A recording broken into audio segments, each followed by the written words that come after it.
Oi pessoal, estamos de volta. O curso Hermenêutica do Sujeito, Cuidado de Si, professor Djalma, no curso de Sociologia na Educação Aberta do Brasil.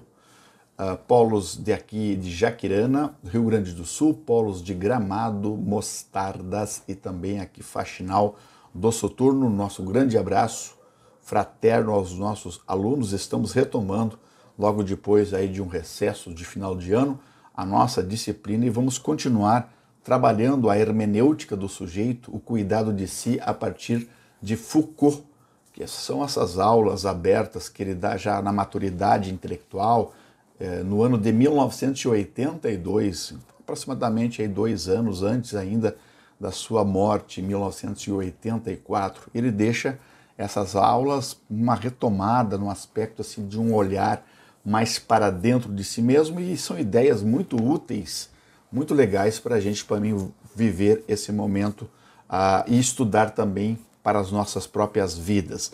E ele vai desenvolver, na aula de hoje, nós vamos desenvolver um argumento que ele fala da terapia, do terapeuta. O que significa isso? E ele começa explicando que a terapia, o conceito de terapia que nós utilizamos muito hoje, por exemplo, na psicologia, vão fazer uma terapia, o que é um terapeuta, né? E ele explica que é um conceito grego, conceito de terapeuein, que quer dizer 3 coisas. Significa um ato médico, veja bem, ato médico, cuja destinação é curar e cuidar-se. Então a terapia é o cuidar-se e o curar-se. Terapeuin é também uma atividade do servidor que obedece às ordens a quem serve seu mestre. Enfim, terapeuta é prestar um culto. Ora, terapeuta significa ao mesmo tempo cuidar-se, ser seu próprio servidor e prestar um culto a si mesmo. E quando a gente fala em prestar culto a si mesmo, nós não estamos falando de egoísmo, nós não estamos falando de individualismo, nós não estamos falando de um narcisismo, de se admirar a si próprio. Não, nós estamos falando de um cuidado detalhado, um cuidado até extremo do nosso próprio corpo, né, da nossa própria alma, do nosso próprio espírito, porque isso passa pelos momentos até da nossa própria existência, do nosso dia a dia, passa pelo sono, passa pela alimentação, passa pela respiração, passa pelos exercícios. É o cuidado, sim, a necessidade de que temos de cuidar a nós mesmos, o nosso corpo, mas também cuidar a nossa alma, o nosso espírito, né, dentro daquela dimensão. Que o médico, por exemplo, se eu tenho uma dificuldade física, de uma gastrite, de uma pressão alta, de, como é que eu vou dizer mais, de uma gripe, eu procuro um médico, ele vai eu vou seguir as orientações médicas, tomar um antifebril, um medicamento que possa me ajudar. Tranquilo, ótimo. A terapia é um cuidado mais do espírito, mais o cuidado da alma, que nós temos que ter. A partir de nós mesmos podemos fazer essa terapia, nos ajudar a curar-se a si próprio, e também muitas vezes nós precisamos de um especialista que nos ouça e possa apontar, quem sabe, caminhos que eu possa seguir na minha existência e que eu possa encontrar aquilo que é mais importante, que é o seu próprio autoconhecimento e o cuidado de si, que é uma prática muito mais profunda que o próprio conhecimento. Então, o terapeuta é cuidar-se de si próprio, servidor do culto a si próprio. Além disso, haverá certamente uma série de variações que ele vai tratar nos argumentos que eu procuro retransmitir para vocês aqui. O que seriam terapeutas? Terapeutas é aqueles que cuidam da alma, como os médicos cuidam do corpo. Olha que ideia bonita. Os terapeutas cuidam da alma.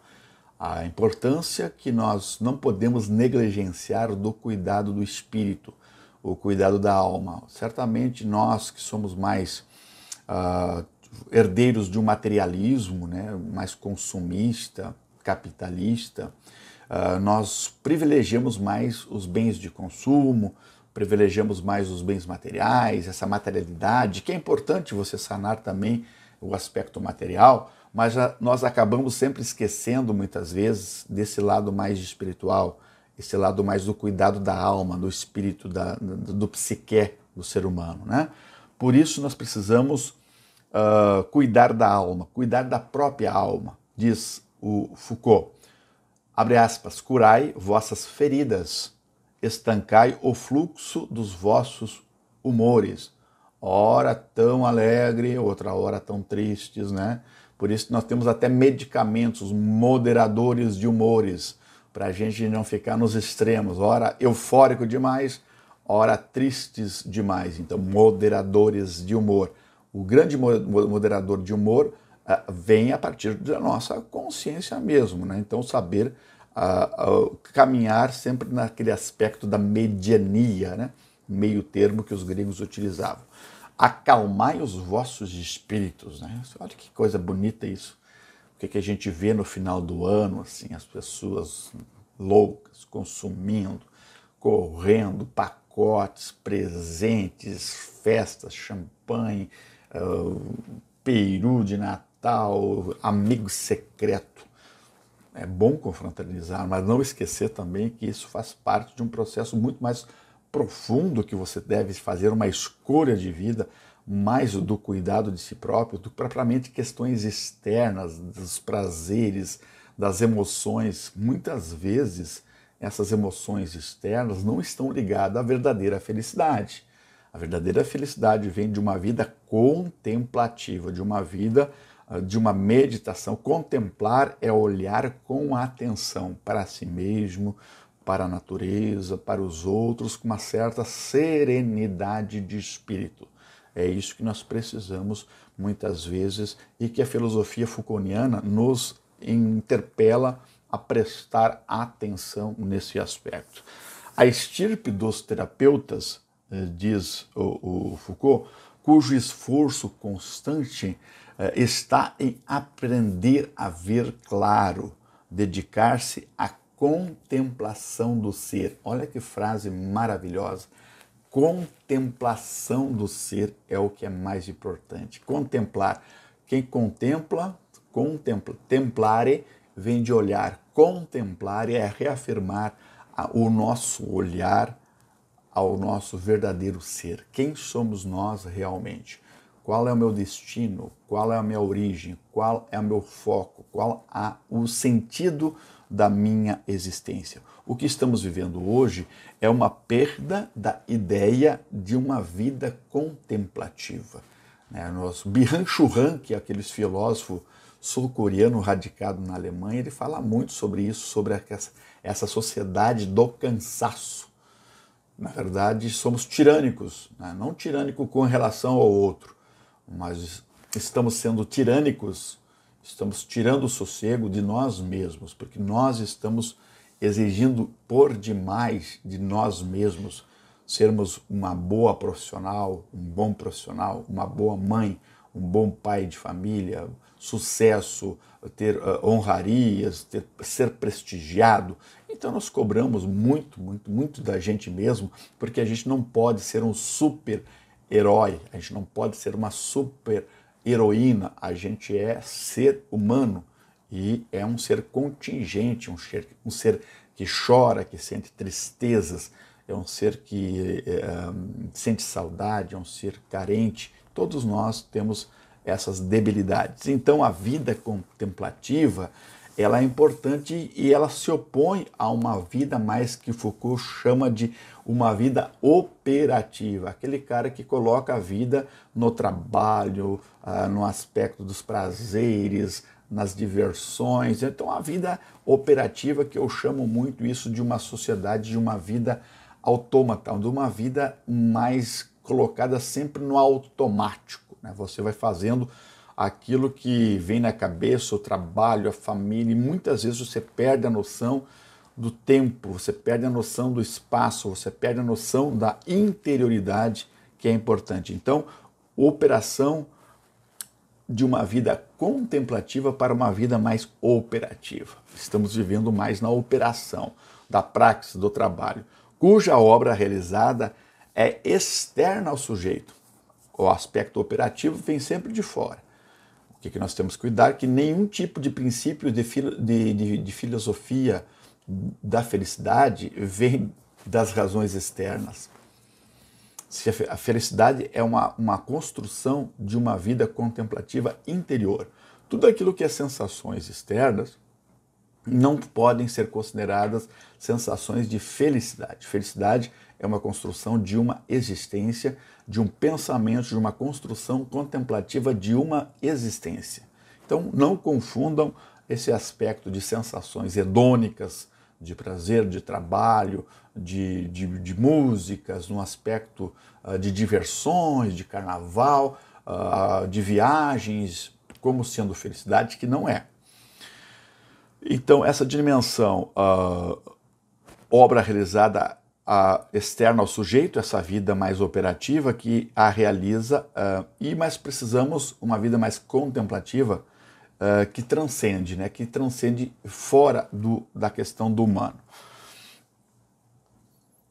A expressão daquilo que quer ser, daquilo que pode ser, daquilo que deve ser, a vida contemplativa, ela se dirige à tomada de posse de si mesmo. Olha que bonito essa ideia. Contemplar é tomar posse de si mesmo, é ter uma vida autônoma, ter autonomia, autônomos, o seu próprio nome é resguardar. E muitas vezes nós perdemos a autonomia quando nós nos jogamos numa vida de trabalho, de uma vida de luxúria, de uma vida de drogas, né? Uma vida, vou procurar o prazer imediato, É interessante isso, porque chega um momento que o organismo vai pedir mais sensações externas e você vai acabar se perdendo e não tendo mais uma vida autônomos, uma vida autônoma, que você se dirige a si próprio e não deixa que as drogas se dirigem a si mesmo. Então, ou dirigem a bebida, o trabalho exacerbado te dirige num aspecto que você perde a tua autonomia. Então, desse aspecto, o Foucault sempre se preocupa com os seus alunos a passar essa ideia. Precisamos o cuidado da formação de uma consciência justa que vem dessa reflexão, cuidar da capacidade intelectual, pelo conhecimento, uso adequado das questões intelectuais, e ele sempre atribui ao Píndaro, o Foucault, que é esse poeta grego, a ele se atribui também a célebre frase: homem, torna-te no que és, a nossa verdadeira essência, né? No que é ser humano com valores, torna-te aquilo que tu és, já dizia Píndaro. E volta aqui o domínio grego clássico que Foucault retoma nas suas aulas no aspecto da encrateia.